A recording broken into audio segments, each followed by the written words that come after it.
নেপালে জেনজি আন্দোলনের সময় 20 জন মূল্যবান তরুণের প্রাণহানিতে গভীর বেদনা প্রকাশ করেছে সিপিআইএম। এই আন্দোলনে জনগণের বিশেষত তরুণ প্রজন্মের ক্রমবর্ধমান ক্ষোভকে প্রতিফলিত করছে, যা ধারাবাহিক সরকারগুলো বারবার ব্যর্থতা থেকে উদ্ভূত তাদের প্রকৃত সমস্যার সমাধান করতেও তাদের আকাঙ্ক্ষা পূরণে ব্যর্থ হয়েছে। শাসক শ্রেণীর মধ্যে ব্যাপক দুর্নীতি, ক্রমবর্ধমান বেকারত্ব এবং তরুণ প্রধান জনগোষ্ঠীর জন্য কর্মসংস্থানের অভাব হলো জেনজি আন্দোলনের প্রধান কারণগুলির মধ্যে অন্যতম, যা সামাজিক যোগাযোগ মাধ্যম নিষিদ্ধ করার পর শুরু হয়েছিল।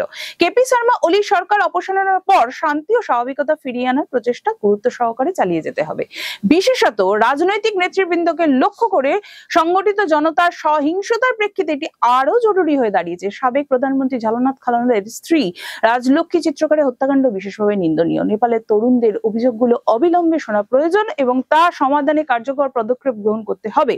একই সঙ্গে সংবিধানে সন্নিবেশিত গণতান্ত্রিক ও ধর্মনিরপেক্ষ মূল্যবোধ রক্ষা করার দিকে খেয়াল রাখতে হবে, যা দীর্ঘ ও কঠিন সংগ্রামের মাধ্যমে রাজতন্ত্রের বিরুদ্ধে অর্জিত হয়েছিল। নেপালের তরুণ ও গণতান্ত্রিক শক্তিগুলোকে সজাগ থাকতে হবে, যাতে পরিস্থিতি রাজতন্ত্রী ও অন্যান্য প্রতিক্রিয়াশীল শক্তির দ্বারা অপব্যবহার না হয়।